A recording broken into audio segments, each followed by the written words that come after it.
I love this beautiful picture that shows what I would be able to see if they hadn't built the other half of the hotel between me and the lake. And it is quite a lake. I'm here in New Zealand, and today I'm going to be running the Kepler Track. Wasn't my first choice of tracks.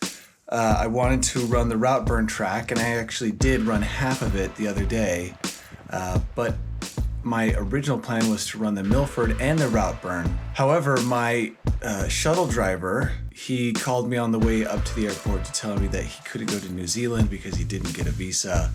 And so I was left without a shuttle driver, which is why I only ran the first half of the route burn. My legs are fairly recovered from climbing Mount Aspiring and then running the route burn.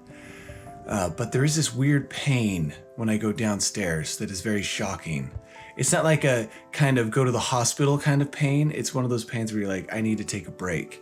And I tried really hard to take a break yesterday. I just sat around and did nothing, which mentally was killing me while I'm here in New Zealand. But it did help me recover. My quads are no longer a locked up solid chunk of meat from the 11,000 feet of descent on Mount Aspiring with a heavy backpack. That constant pounding really did a number on my quads. But I think I'll be set up well enough physically to go out and do this. I hope. The weather forecast calls for gnarly rain and wind, but another forecast says that after 9 a.m., the rain should disappear and it should be partly cloudy. So typically we go towards the forecast we want to have happen rather than the one that's probably the most accurate. And that's what I'm betting on, a 9 a.m. clear up. But right now it's moist. Here I am at the end of Rainbow Reach Road, which is a cool name for a road. Great name for a starting place, and this is the trailhead of the Kepler Track. There was a race here just 2 days ago. They did the Kepler Challenge, but I was on Mount Aspiring. Plus, I don't like doing races because I get nervous diarrhea, so I like doing it at my own leisurely pace, which today will be leisurely.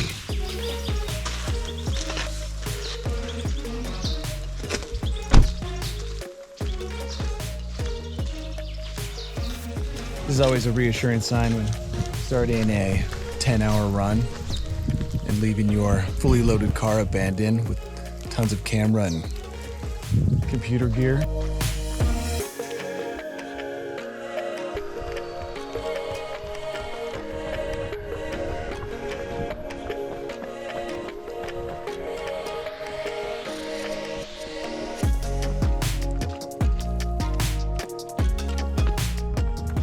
Reached my first hut on the trail, and it smelled and sounded inviting.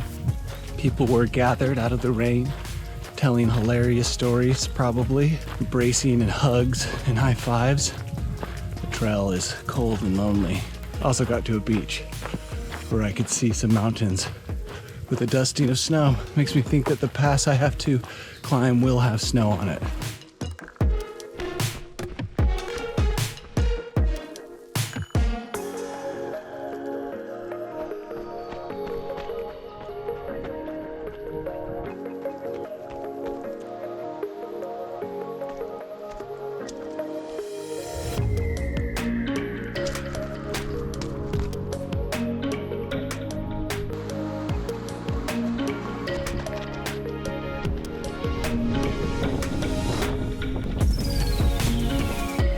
Made it to the burn hut.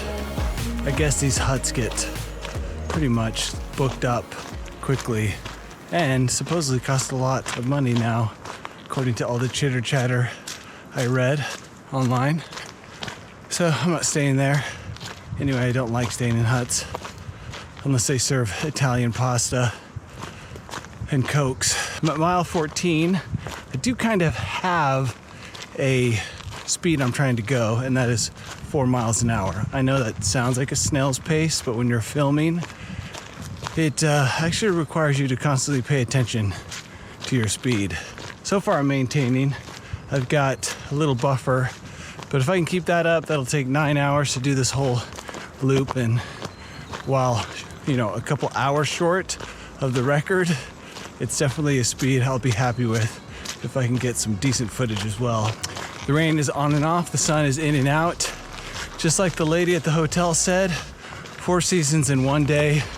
There is snow up high, and I do think things are about to get windy and cold up here at this pass that I have to go up and over.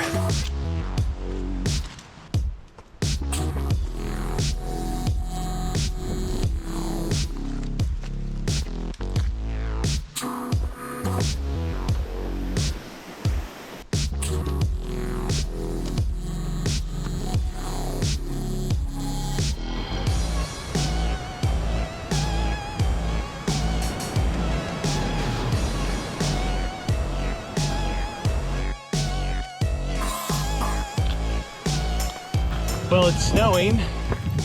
That's interesting. But it took this long, almost half of the distance of the entire trail, to get up and out of the trees.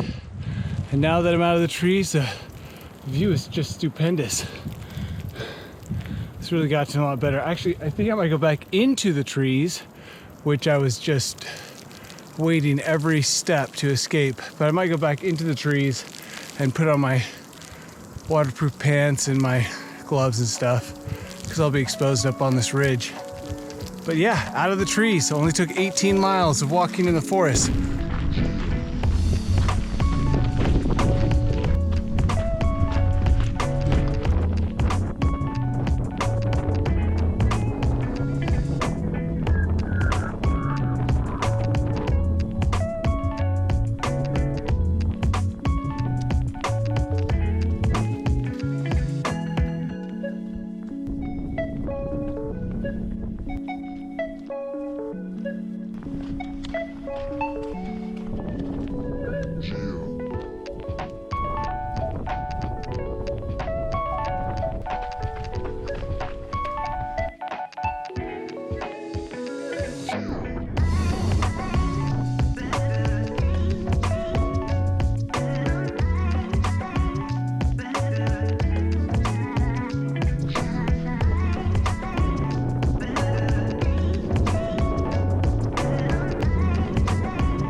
Guns. That ridge was dippity dope.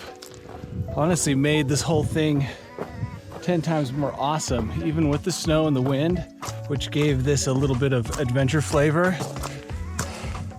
Now, I've got this run all the way back down. You can actually barely see the little town where I stayed down there. I don't want to look at my watch, but I probably have, you know, a handful of miles, maybe 10 more left to go.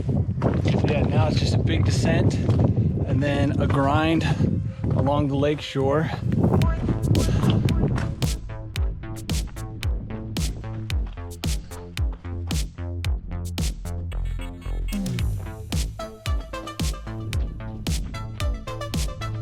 I think that's it for the views.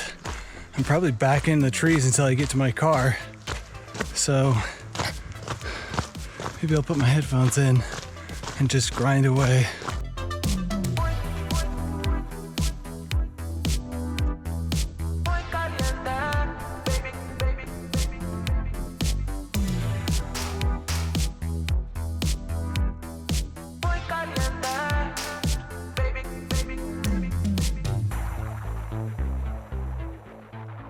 And that completes the circle. That was a very, very pleasant 37 miles. Well-groomed trails, well-graded trails, just all around good trails. I don't know if the Milford Track would have been better than that. I'm sure those who have done the Milford will tell me that it is somehow, but that was pretty good and definitely exceeded my expectations. The ridge was just a bonus ball. Running up there on that ridge with the snow, that was literally the icing on top. You know, this wouldn't be as good to do in blaring sunlight and scorching temperatures, so I am surprised to say that I'm glad that it rained and there were clouds. Also meant that I didn't overheat and get sick, so sorry, no vomiting.